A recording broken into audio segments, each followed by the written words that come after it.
إلا بالله العلي العظيم. أعوذ بالله السميع العليم من الشيطان الرجيم. بسم الله الرحمن الرحيم. الحمد لله الذي لا يبلغ مدحته القائلون ولا يحصي نعماءه العادون ولا يودي حقه المجتهدون الذي ليس لصفته حد محدود ولا نعت موجود ولا أجل ممدود فطر الخلائق بقدرته ونشر الرياح برحمته ووتد بالصخور ميدان أرضه ثم الصلاة والسلام والتحية والإكرام على بشير النذير والسراج المنير حبیب الہ العالمین ابو القاسم المصطفیٰ محمد اللہم صلی علی محمد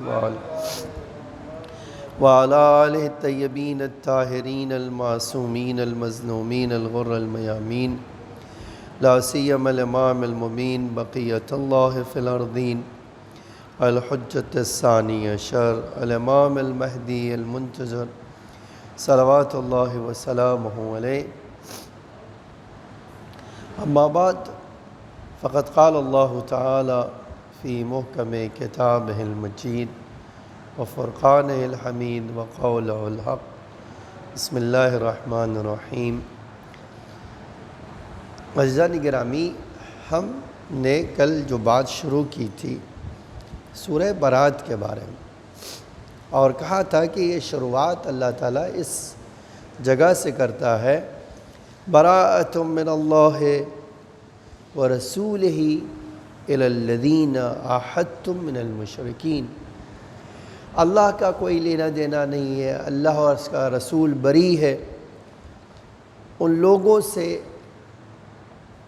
کن لوگوں سے؟ الذین عاہدتم، اے میرے حبیب جس سے آپ نے عہد و پیمان کیا ہے اس سے بری ہے. وہ عہد و پیمان من المشرکین، جو مشرکین سے آپ نے کیا تھا وہ اس سے اللہ و اللہ کا رسول بری ہے. پھر آیا فسیحوا فی الارض اربعۃ اشہر. اے میرے حبیب 4 مہینے ان کو مہلت دو، 4 مہینے جہاں چاہے آئے جائیں، ٹہلے گھومنے، کوئی ان سے کوئی تعارض نہیں کرے. وَاعْلَمُوا أَنَّكُمْ غَيْرُ مُعْجِزِ اللَّهِ، اور جان لو اے مشرکین، جان لو تم کہیں بھی جاؤ گے اللہ کی طاقت سے باہر نہیں نکل سکتے، اللہ کی حکومت سے باہر. اللہ کو ایسا نہیں ہو سکتا ہے کہ تم پریشان کر دو گے، بھاگ جاؤ گے ایسی جگہ جہاں تمہیں اللہ ڈھونڈ نہیں سکے. نہیں، اللہ کو تم کبھی بھی پریشان نہیں کر سکتے. پھر اللہ کہتا ہے وَأَنَّ اللَّهَ مُخْزِي الْكَافِرِينَ، اور بے شک خداوند عالم کافروں کو ذلت دینے والا، ذلیل کرنے والا، رسوا کرنے والا. ہماری بات یہاں پر تھی، ہم نے کل وعدہ کیا تھا، آج ماہ مبارک کی 2 تاریخ ہے. ہم نے وعدہ کیا تھا کہ دیکھیے ایک ٹاپک جس کو اسلام نے بہت اہمیت دی ہے اور بہت اس پر تاکید کی ہے، بلکہ ایمان کی پہچان قرار دیا ہے، وہ کیا ہے؟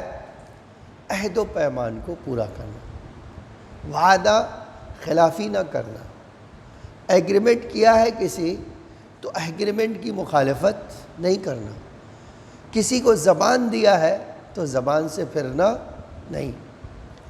تو اب جب کوئی ایک غیر مسلم، ایون مسلمان بھی، جب یہ آیت میں پڑھتا ہے تو کہتے ہیں اللہ دیکھو، اللہ کے رسول نے مشرکین سے ایک عہد و پیمان کیا ہے، ایگریمنٹ کیا ہے، اور اللہ کہہ رہا ہے ہم سے کوئی مطلب نہیں ہے، ہمارے رسول سے کچھ لینا دینا نہیں. کہتے ہیں یہ جو آیا تھا اسلام اخلاق کی تعلیم دینے، وہی اپنے ماننے والوں کو اخلاق کے خلاف سکھا رہا ہے. وہی اسلام جو آیا تھا لوگوں کو انسان بنانے کے لیے، وہی انسان کو دھوکہ دینا سکھا رہا ہے.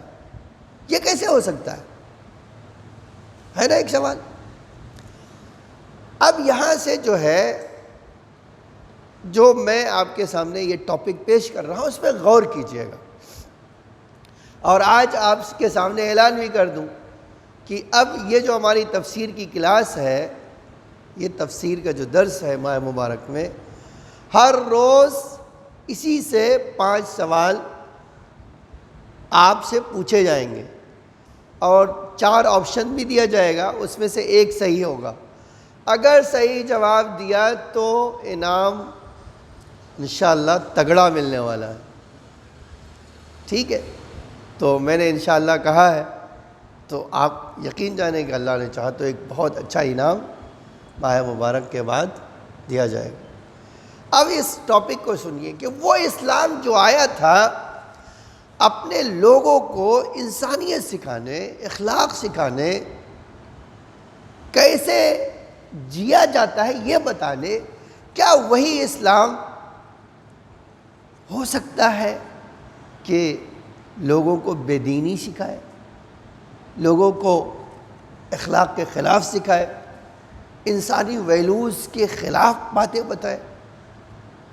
تو اب یہاں سے جان لیجئے کہ مشرکین کے ساتھ اسی سورہ میں ہم آئندہ آپ کو بتائیں گے، اسی سورہ میں کہ اللہ نے بہت کلیئر بتایا ہے کہ یہ جو ہم عہد و پیمان سے برات کا اعلان کر رہے ہیں وہ ہماری طرف سے نہیں ہے، اس کی شروعات کافروں نے کی ہے، اور یہ بہت معقول ہے، اور یہ بہت لاجک اس کے پیچھے پایا تھا۔ ایک آدمی جو برے اعمال میں، خرافات میں، فساد میں ڈوبا ہوا ہو، اسلام چاہتا ہے اس کو فساد سے باہر نکالنا۔ تو جب اسلام چاہتا ہے اس کو فساد سے باہر نکالنا تو اس نکالنے کا کوئی آئیڈیا تو ہوگا نا قرآن کے پاس۔ تو یہ جو مشرکین سے اللہ کہہ رہا ہے کہ اللہ کا رسول کہہ رہا ہے کہ ہمارا تمہارے سے کوئی تعلق نہیں ہے، تم اپنے راستے پہ ہم اپنے راستے پہ، کہتے اس سے مراد عہد و پیمان وہ نہیں ہے جو اخلاقی ہے، اس سے عہد و پیمان وہ مراد ہے جو بت پرستی سے تعلق رکھتا ہو۔ آج دنیا میں کوئی آدمی ایسا نہیں ہے جو حتیٰ اس ہم جس ملک میں رہتے ہیں وہاں کے لوگوں سے جب آپ پوچھا گیا، جو عقل مند لوگ ہیں، پڑھے لکھے لوگ ہیں، اسکالرس ہیں، کہ آپ کی اتنی سمجھ میں نہیں آتا کہ اسٹیچو کی، بت کی، آپ ایک مٹی سے بنائے ہوئے بت کے سامنے کھڑے ہو رہے ہو اور گڑ گڑا رہے ہو، آپ کو نہیں لگتا کہ یہ آپ نے اپنے ہاتھوں سے بنایا؟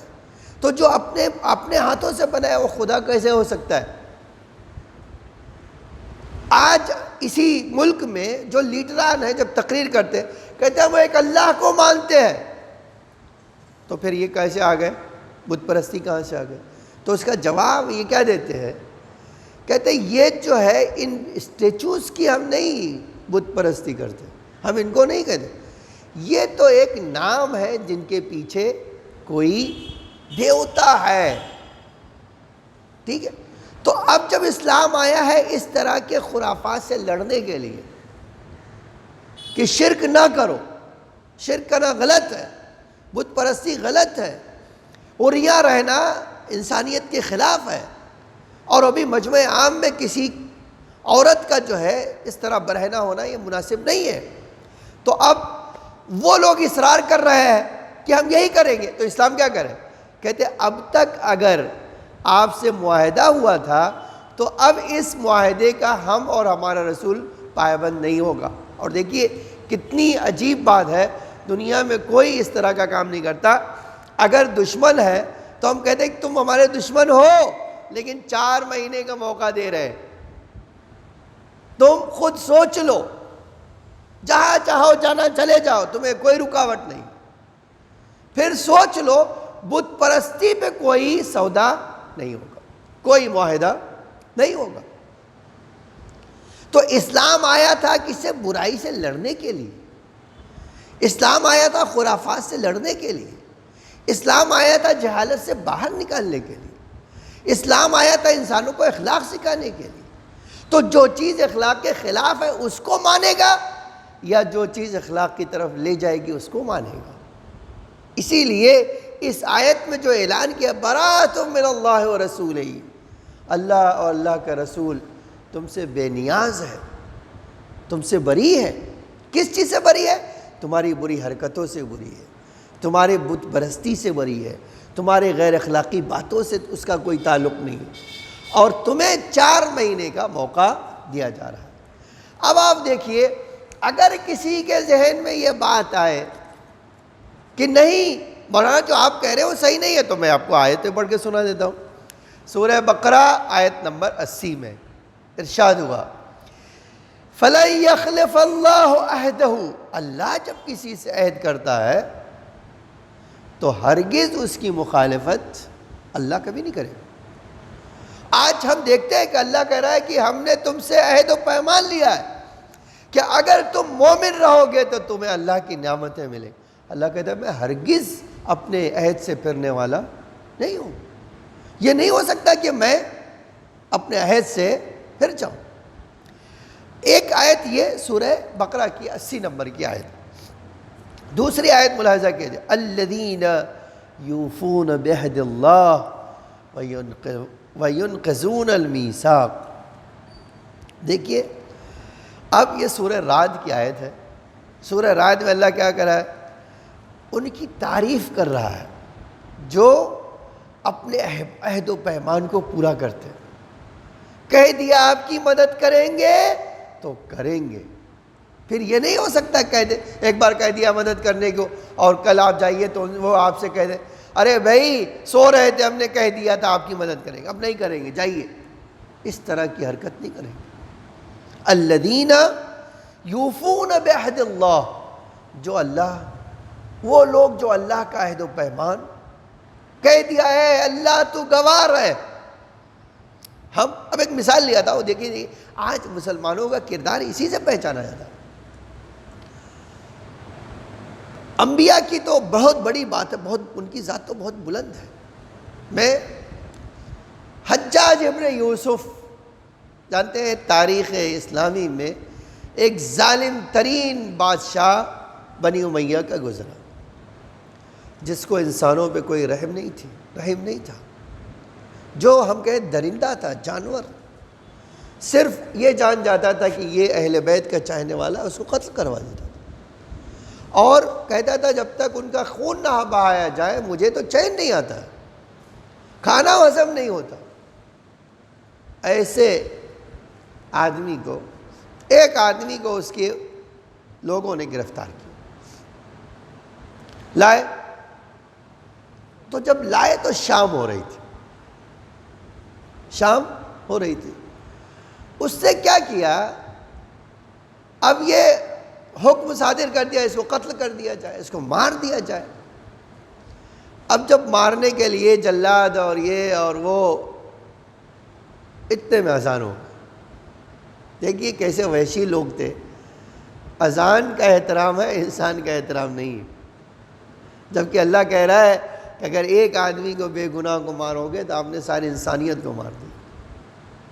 اذان ہونے لگی تو اس نے کہا میں نماز پڑھنے جاتا ہوں، اب ایک کام کرتا ہوں، اس کو تمہارے اپنے ایک افسر کے حوالے کیا، اس کو لے جاؤ اپنے پاس رکھو، صبح لانا اور اس کو قتل کریں گے ہم۔ اب نماز کے وقت میں جا رہا ہوں، نماز پڑھ دے، اب اس وقت کوئی بات نہیں ہوگی اور صبح لے آنا۔ اسے ٹھیک ہے، وہ تو جانتے تھے یہ وحشی درندہ ہے، اس کے نہ تو کہنے کا کوئی موقع ہی نہیں، کوئی دستور ہی نہیں، تو وہ جو ہے اس کو لے کر گیا۔ راستے میں یہ جو قیدی تھا اس نے اس افسر سے کہا میں تمہیں تم سے ایک درخواست کرنا چاہتا ہوں، کہا کیا درخواست ہے؟ کہا دیکھو میں ناحق، میں نے کوئی جرم نہیں کیا ہے، میں نے کوئی خطا نہیں کی، کوئی غلطی نہیں کی، اور مجھے یقین ہے کہ اللہ مجھے اس ظالم کے چنگل سے آزاد کروا دے۔ ٹھیک ہے، اب اس نے ایک رات کی مہلت دی ہے نا ہمیں کہ جاؤ صبح لے آنا، تو تم اپنے گھر میں ہمیں قید کرو، اس سے بہتر یہ ہے کہ تم مجھے اجازت دے دو، میں اپنے گھر چلا جاؤں، اپنے بچوں سے وصیت کر لوں ان سے مل لوں اور آخری بار ان سے ملاقات کر لوں، بات چیت کر لوں، وصیت کر لوں، زندگی کا راہ عمل بتا دوں، اور پھر صبح جو ہے تمہارے پاس آ جاؤں گا، چلے جاؤں۔ وہ کہتا ہے، وہ افسر کہتا ہے کہ میں نے سوچا کہ ایک مجرم کہہ رہا ہے کہ مجھے جانے دو، صبح آ جاؤں گا، تم سے عہد و پیمان ہے میرا، اگر میرے ہاتھ سے چھوٹ گیا تو۔ لیکن اس آدمی کے کہنے میں پتہ نہیں کیا تھا کہ ایک بار میں نے اس کا ہاتھ چھوڑ دیا، میں کہا اچھا ٹھیک ہے جاؤ، تم اللہ کو گواہ کہہ کے رہے ہو کہ اللہ گواہ ہے، میں تمہیں دھوکہ نہیں دوں گا، جا رہا ہوں، رات بھر رہوں گا اور صبح تمہارے پاس آ جاؤں۔ ٹھیک ہے جاؤ، چھوڑ دیا۔ جب چھوڑ دیا اور وہ چلا گیا تو یہ افسر آ کر اب تو رات بھر بے چینی میں گزری اس کی، کہ صبح جب حجاج کے سامنے میں جاؤں گا اور کہوں گا کیا، وہ پوچھے گا کیا ہوا، تو میں چھوڑ دیا، اس سے اللہ سے وعدہ کیا تھا کہ بھئی آؤں گا، اور اسی وعدے میں چھوڑ دیا، عہد و پیمان پہ چھوڑ دیا، تو کہے گا تمہاری گردن کاٹوں گا میں۔ کہتے ہیں میں جو ہے رات بھر نہیں سو سکتا، اسی بے چینی میں کہ کوئی قیدی بھاگ جائے ایک بار جیل سے تو اپنی مرضی سے جیل میں آئے گا، قید میں آئے گا، اور بھی پتہ ہے کہ اس کی جان جانے والی ہو۔ کہتے ہیں لیکن صبح ہوئی، دیکھا میرے دروازے پہ نوک کر رہا ہے، یہ نوک کر رہا ہے۔ اب دروازہ کھولا، دیکھا وہی سامنے کھڑا ہے۔ کہتے ہیں میری حیرت کی انتہا نہیں رہی، حیرت کی انتہا نہیں رہی، اور میں نے کہا ایک بار تم واپس آ گئے؟ تو اس نے کہا ہاں واپس آ گئے۔ کیوں واپس آئے؟ کوئی قیدی بھاگ جائے تو واپس آتا ہے؟ اس نے کہا نہیں، جس خدا کا عہد و پیمان میں نے لیا تھا اس خدا پہ بھروسہ ہے، ایمان ہے، اگر میں خطا کار نہیں ہوں تو اللہ میرے لیے کوئی راستہ نکال دے گا، تو بھاگوں کیوں میں؟ آپ دیکھو یہ قرآن ہے جس نے اپنی تعلیم سے ایسے انسانوں کو پیدا کر دیا جو جان دینا تو گوارا ہے لیکن عہد توڑنا گوارا نہیں ہے۔ ایک صلوات پڑھیے محمد وآل محمد۔ اب یہ آدمی لے کر گیا، روانہ ہو حجاج کے دربار۔ حجاج نے کہا لائے ہو؟ کہاں لائے ہو اس آدمی کو؟ تو کہا قتل کرنے کے لیے جلاد کو بلاؤ۔ اس سے کہا کہ امیر ایک بات سن لو اور پھر آپ جیسا کہو گے ویسا، تو ہم آپ کے حکم کے بندے ہیں۔ کہاں کہو؟ کہا امیر رات کو ایک واقعہ پیش آیا ہے، بڑا انٹرسٹنگ ہے، آپ کو بھی سنا دوں۔ کہ کیا ہوا؟ اس نے پورا واقعہ رات کا سنا دیا کہ آپ کے دربار سے نکل گیا، اس نے مجھ سے ایسا کہا اور میں نے اس کو چھوڑ دیا، لیکن میں رات بھر پریشان رہا، لیکن صبح یہ آیا۔ اور تو حجاج اپنی جگہ سے کھڑا ہو گیا، بولے ایسے انسان بھی ہماری حکومت میں ہے؟ ٹھیک ہے، اب یہ آدمی کو تمہارے حوالے کر دیتا ہوں، اب تمہاری مرضی جو چاہو کرو۔ میں وہ افسر کہتا ہے میں نے اس سے کہا نہیں تم جاؤ، آزاد ہو۔ جب اللہ کا کوئی ایسا بندہ ہو جو اتنا عہد و پیمان کا فالوور ہو، ہم کیسے اس کو قتل کر سکتے؟ نہیں تم جاؤ۔ کہتا ہے وہ آدمی سر جھکایا اور چلا گیا۔ یہ دل میں سوچے بھائی ایک بار شکریہ تو کرے، اس کی جان بخش دی۔ کہتے ہیں لیکن اس سے کچھ نہیں کہا، چلا گیا، سر جھکا چلا گیا۔ ایک دن کے بعد آیا، اس سے کہا تمہاری مہربانی ہے اور تمہارا شکریہ ادا کرنے آیا ہوں، اور دیکھو تمہاری ایک نیکی نے میری جان بھی بچائی اور تمہیں میرے خون سے بچا لیا۔ لیکن جو اس نے کہا آج شکریہ ادا کر رہے ہو، کل نہیں ہے، کل جب جا رہے تھے، جب تم کو آزاد کیا تھا تو تمہیں یاد نہیں آیا شکریہ ادا کرنا؟ تو اس سے بڑا عجب جملہ کہا، یہ ہے توحید پرستی، یہ اللہ پر ایمان۔ اس سے کہا کل اس لیے میں نے نہیں آپ کا شکریہ ادا کیا کہ میں جانتا ہوں آزاد کرانے والا واقعاً اللہ ہے، اور اس کی اس عظیم نعمت پر میں کسی کو شریک نہیں کرنا چاہتا تھا، اس لیے میں گھر گیا اور اللہ کا شکریہ رات بھر کیا۔ اب دوسرے مرحلے میں تم بندے ہو، پہلے اللہ کا شکریہ ادا کر لیا، اب آیا ہوں تمہارا شکریہ ادا کر، تاکہ اللہ کی توحید اپنی جگہ پر اور تمہاری یہ نیکی۔ تو جو اسلام آیا تھا اس حد تک عہد و پیمان سکھانے کے لیے، آپ دوسری آیت پڑھتا ہوں آپ کے سامنے دیکھیے، کیوں ایک یہ آیت تھی، قرآن سورہ مائدہ کی پہلی آیت میں کہتے ہیں یا ایھا الذین آمنوا، اے ایمان لانے اوفوا بالعقود، جو معاہدہ کیا اس کو پورا کرو۔ اس میں یہ شرط نہیں لگائی کہ مسلمان سے ہو یا غیر مسلمان، اے مسلمانوں، اے مومنوں، اللہ سے اپنا کیا ہوا وعدہ پورا کرو۔ آج اسی لیے آپ دیکھیے انبیاء کی سیرت کیسے تھی، رسول اللہ کی خود سیرت میں یہ ملتا ہے۔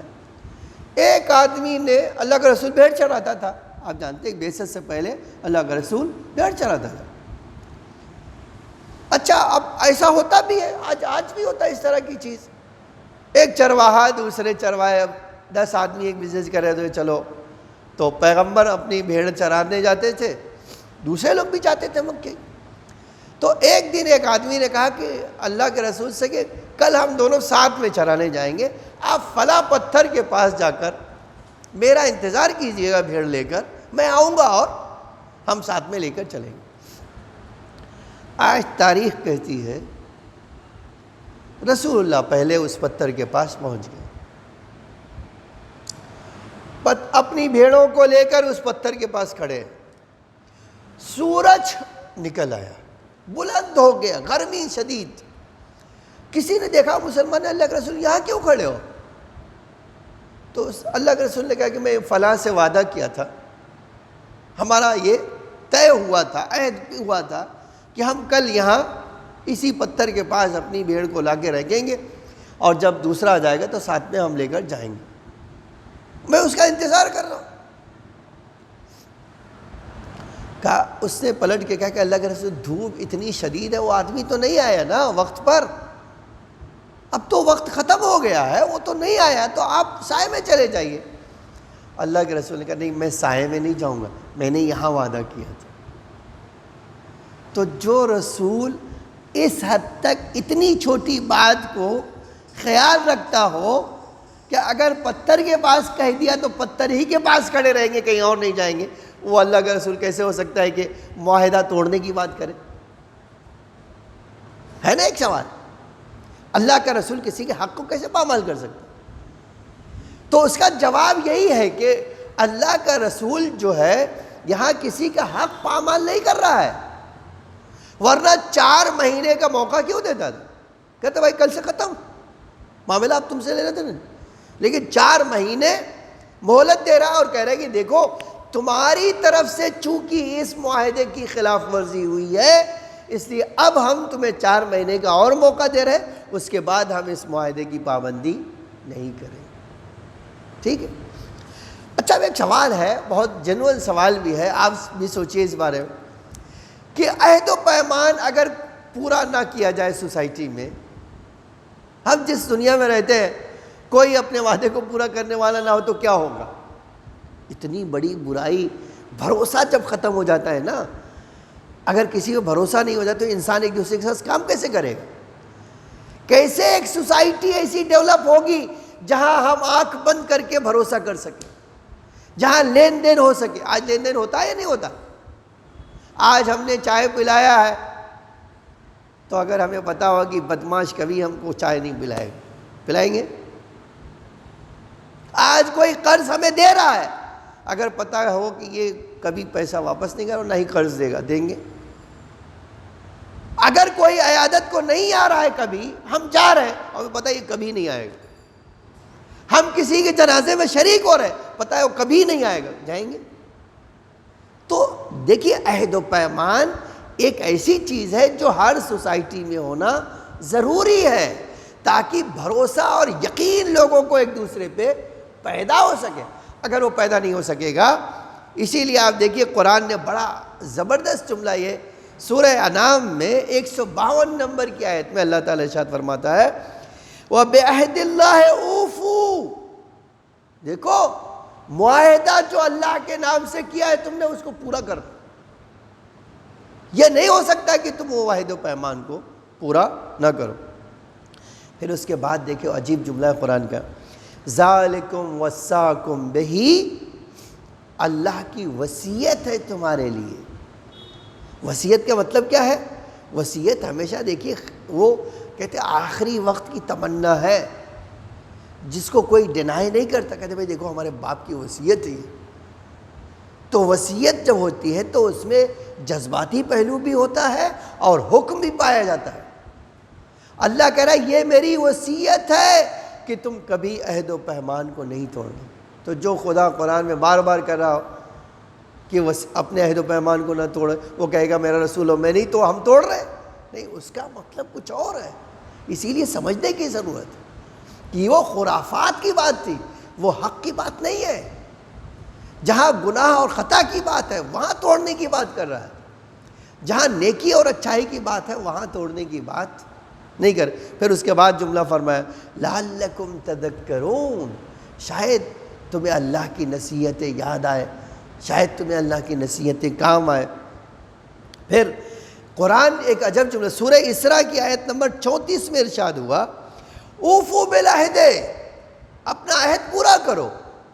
پھر کہتا ہے قرآن کہ یاد رکھو قیامت کے دن اللہ تم سے اس عہد کے بارے میں سوال کرے گا، اس ایگریمنٹ کے بارے میں پوچھے گا کہ تم نے یہ کام کیوں کیا، تم نے اس عہد و پیمان کو کیوں نہیں پورا کیا۔ اور سورہ مومنون کی آیت میں ارشاد ہوا والذین هم لاماناتہم وعہدہم راعون، سورہ مومنون کی آیت کہ مومن وہ ہے جو امانت کی پاسداری کرتا ہے، کبھی امانت میں خیانت نہیں کرتا، اور پھر جو عہد و پیمان کیا ہے ہمیشہ اس کو پورا کرتا ہے، کبھی بھی اس میں خلل نہیں ڈالتا ہے۔ خوب یہ چند آیتیں میں نے پیش کی، اب چند حدیثیں سن لیجئے اور دیکھیے کہ اللہ ہم سے کیا چاہتا ہے، حقیقت میں ہم سے وہ تقاضا کس بات کا کرتا ہے۔ پیغمبر اکرم صلی اللہ علیہ وآلہ وسلم اللہم صلی علی محمد وآلہ ارشاد فرماتے ہیں من کان یؤمن باللہ والیوم الآخر، دیکھو اگر اللہ پر ایمان رکھتے ہو اور اللہ کے رسول پر ایمان رکھتے ہو تو جان لینا، کیا جان لینا؟ فلیفی، پس اس وعدے کو پورا کرنا جو اللہ نے تم سے کیا ہے۔ خوب اس کے بعد ایک اور جملہ دیکھیے حدیث کا، یجب علی المؤمن، مومن پر نماز پڑھنے کی طرح واجب ہے۔ کس بات کا واجب ہے؟ مومن پر واجب الوفاء بالمواعید، کہ وہ وعدہ پورا کرے جو اس نے آپ سے اور مجھ سے یا کسی بھی مومن بندے سے کیا ہے۔ اور یہ داستان سنا کر بات سمیٹ لیتا ہوں، آپ دیکھو اللہ کی حکمت، اللہ کا قانون بہت عظیم ہے۔ آپ اگر غور کریں گے تو پتہ چلے گا کہ اللہ جو ہے کس حد تک اپنے بندے کو بااخلاق دیکھنا چاہتا ہے، با کردار دیکھنا چاہتا ہے، کتنا وعدے کا پابند دیکھنا چاہتا ہے۔ آپ اسی سے اندازہ لگا لیجیے۔ روایت میں ہے، تاریخ میں ہے، حضرت اسماعیل علیہ السلام نے کسی سے وعدہ کیا ہم سفر پہ جائیں گے، فلاں دن ساتھ میں سفر پہ جائیں گے۔ وہ آدمی جو ہے بھول گیا کہ ہمیں جانا ہے سفر پہ جناب اسماعیل کے ساتھ، یہ بھول گیا۔ اب اتنے دن تک وہ گھر نہیں آئے تو ساری دنیا میں دیکھیے آج ایک آدمی ایک دن کے لیے غائب ہو جائے تو کیا ہوگا؟ تو سارے لوگ تلاش کر رہے ہیں کہ بھئی نبی خدا حضرت اسماعیل گئے کہاں، آخر کہاں چلے گئے، گم ہو گئے، کھو گئے، آخر بتا کے جاتا ہے کوئی انسان وہ گئے کہاں۔ عجب جملہ ہے تاریخ کا، ایک آدمی انہی کے شہر کا وہ سفر پہ جا رہا، دیکھا ایک جگہ جناب اسماعیل کھڑے، گیا وہ سلام کیا، ہے نبی خدا آخر ہم پورے شہر کے لوگ پریشان ہیں کہ ہمارا نبی گیا کہاں؟ آپ کے گھر والوں کو پتہ نہیں، آپ کے کسی دوستوں کو پتہ نہیں، آپ یہاں کھڑے ہوئے۔ کہاں؟ کہا اے نبی خدا کب سے کھڑے ہو؟ کہا کئی دن ہو گیا ہم اس سے کھڑے۔ کہا کیوں کھڑے ہوئے؟ کہا فلاں آدمی نے میرے گاؤں سے وعدہ کیا تھا کہ ہم ساتھ میں سفر پہ جائیں گے، یہاں ملنے کو کہا تھا، اب اتنے دن سے یہاں انتظار میں کھڑے۔ تو پلٹ کر عجب جملہ، اس نے کہا اے نبی خدا شاید اس کو یاد بھی نہ ہو آپ یہاں کھڑے ہوئے۔ پلٹ کے عجیب جملہ فرمایا، یہ ہے اللہ کے بندوں کا عہد، فرمایا وہ جب تک نہیں آئے گا میں یہاں کھڑا رہوں۔ تو وہ بندہ پلٹ کے گیا اپنے شہر، اس آدمی کو اس محلے سے جا کے ڈھونڈ کے نکالا۔ اس نے کہا بھیا بھائی صاحب آپ نے نبی خدا سے وعدہ کہا تھا، ہاں فلاں جگہ وعدہ کیا تھا، کہ مجھے یاد ہی نہیں رہا، ارے اتنے دن ہو گئے اب کیا وعدہ؟ کہا جاؤ دیکھو جناب نبی خدا ابھی بھی وہاں کھڑا ہو۔ تو جو خدا اس حد تک پابند ہو، اس کے بندے خالص اور نیک بندے پابند ہو، وہ کیسے برداشت کرے گا ایک مومن وعدہ کرے اور مکر جائے، ایک عہد کرے اور آج بہت ساری اس کی مثالیں۔ آج پارٹنرشپ ہمارے وہاں کیوں ٹوٹ جاتی ہے؟ پارٹنرشپ کا قانون ہے، عہد و پیمان ہے، اللہ کہتا ہے کہ ہر صورت میں تم اس کو پورا کرو، لیکن آج پورا کرنے والے کون ہے؟ اسی لیے ایک جملہ کہہ رہا ہے، روزہ خالی بھوک پیاس کا نام نہیں ہے، اس عہد و پیمان کو پورا کرنا ہے جو اللہ سے آپ نے اور میں نے اس مہینے میں کیا ہے۔ انشاءاللہ بات آگے بڑھے گی، آج یہیں بات روکتا ہوں۔ آپ دیکھو امام حسین میں اور یزیدیوں میں یہی فرق تھا۔ آپ کبھی سوچو پورے جو ہے اتنے بڑے سفر میں مدینے سے امام نے شروع کیا اور کہاں؟ کربلا تک۔ ایک ایسا واقعہ نہیں بتا سکتے ہو جس میں یہ کہہ سکے یزیدی کہ امام حسین نے جنگ چھیڑی ہے۔ بہت سارا موقع تھا، لیکن مثال کے طور پہ دریائے فرات پر جب خیمے نصب کر دیے گئے اور حر نے آ کر کہا نہیں خیمے فرات سے ہٹا لیے جائے، تو امام کہہ سکتے تھے کہ تمہارے باپ کی تو جگہ ہے نہیں، میں اپنے خیمے نہیں ہٹاؤں۔ لیکن مقتل کا بڑا عجب جملہ ہے، جیسے ہی اس حر نے کہا خیمے یہاں سے اٹھا کر فرات سے دور لے جائیے، امام وہاں سے اٹھ کر خیمے بی بی زینب میں آ گئے۔ امام نے جیسے ہی خیمے بی بی میں قدم رکھا، پوچھا بی بی نے بھیا خیر تو ہے؟ کہا بہن خیر ہے۔ کہا بھیا پھر کیوں سر جھکائے ہوئے ہو؟ عجب جملہ امام نے فرمایا، کہا بہن یزیدی لشکر چاہتا ہے کہ ہم اپنا خیمہ فرات سے ہٹا لیں، لیکن بھیا عباس اپنا خیمہ ہٹانا نہیں چاہتے۔ بہن میری خواہش یہ ہے کہ تم بھائی کو بلا کر یہ کہہ دو کہ ہمارے خیمے فرات سے ہٹا لیے جائیں۔ عجب جملہ ہے مقتل کا۔ میں نے مقتل میں نہیں دیکھا، لیکن ایک سوال تو ذہن میں آتا ہے نا، مولا اتنی دور کا سفر کیا ہے، آپ کا بھائی ہے اور آپ کا احترام اس حد تک ہے کہ وہ کبھی بھائی نہیں کہتا، ہمیشہ آقا کہہ کے مخاطب کرتا ہے، مولا آپ کہہ دیجئے کہ بھیا عباس خیمے اٹھا لو، تو شاید امام جواب دے۔ میں نے مقتل میں نہیں دیکھا، لیکن ہاں ہمارے ذاکرین پڑھتے ہیں کہ ایک بار بی بی نے سر اٹھا کر کہا بھیا یہ کام تو آپ بھی کر سکتے تھے، آپ کہہ دیتے بھیا خیمے اکھاڑ لو۔ کہا بہن میں نے عباس کو اب تک اتنی بار روکا ہے کہ اب مجھے شرم آتی ہے کہتے ہوئے، اے بہن تم بلا کر کہہ دو۔ لو ارباب عصا، عجب جملہ ہے مقتل کا۔ بی بی نے بھائی کو بلایا، فضا در خیمے پہ جاؤ میرے بھائی کو بلا کر لاؤ۔ شہزادے کو آواز دی گئی، اے باب الہوا، اے قمر بنی ہاشم، شہزادے نے یاد کیا ہے۔ ارباب عزا جیسے یہ سنا، تلوار سے خط کھینچا، خیمے میں پلٹ کر آئے، سر جھکا دیا۔ بہن شہزادی آپ نے یاد کیا ہے؟ کہا بھیا میں نے تمہیں یاد کیا ہے۔ کہا شہزادے حکم کرے۔ فرمایا بھیا آقا چاہتے ہیں خیمے فراش سے ہٹا لیے جائے۔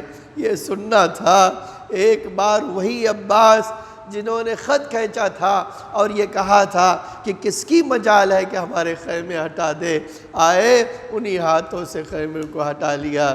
ایک جملہ کہنا چاہتا ہوں، شاید یہ عباس کی اطاعت ہی تھی کہ ایک بار شب عاشور آئی، خیموں سے التش کی آواز آئی، ایک بار اور تڑپ کر کہتا ہے، بے چین ہو کر اپنے بھائی سے کہتا ہے، اے کاش میں نے خیمے دریائے فرات سے نہ ہٹائے ہوتے، آج زہرا کے لال کے بچے اس طرح التش نہ کہنے ہوتے۔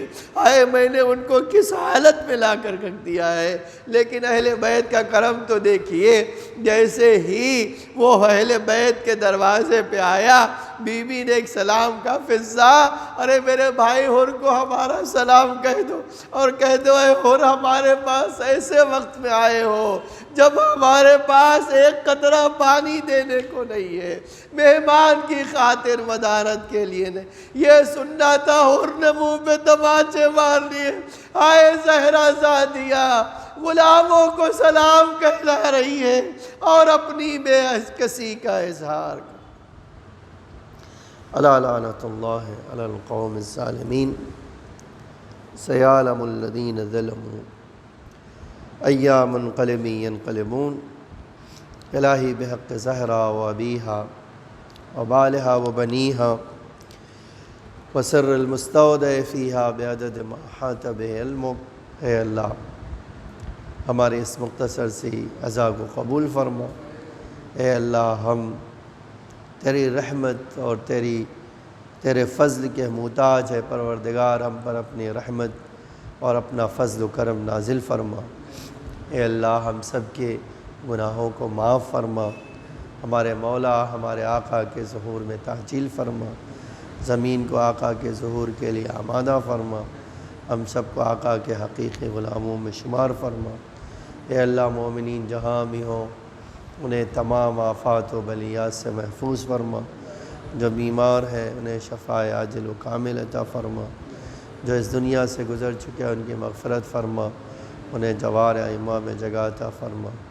اے میرے معمود ہمیں بہتر سے بہتر عبادت کرنے کی توفیق عطا فرما۔ اے اللہ ہمیں نماز، دعا، مناجات و استغفار کرنے کی توفیق عطا فرما۔ ہمارے مولا کو ہم سے راضی و خشنود فرما، ہمیں نور آل محمد سے مزین فرما، اس دنیا میں محبت اہل بیت اور آخرت میں شفاعت اہل بیت نصیب فرما۔ ربنا تقبل منا انک انت السمیع العلیم۔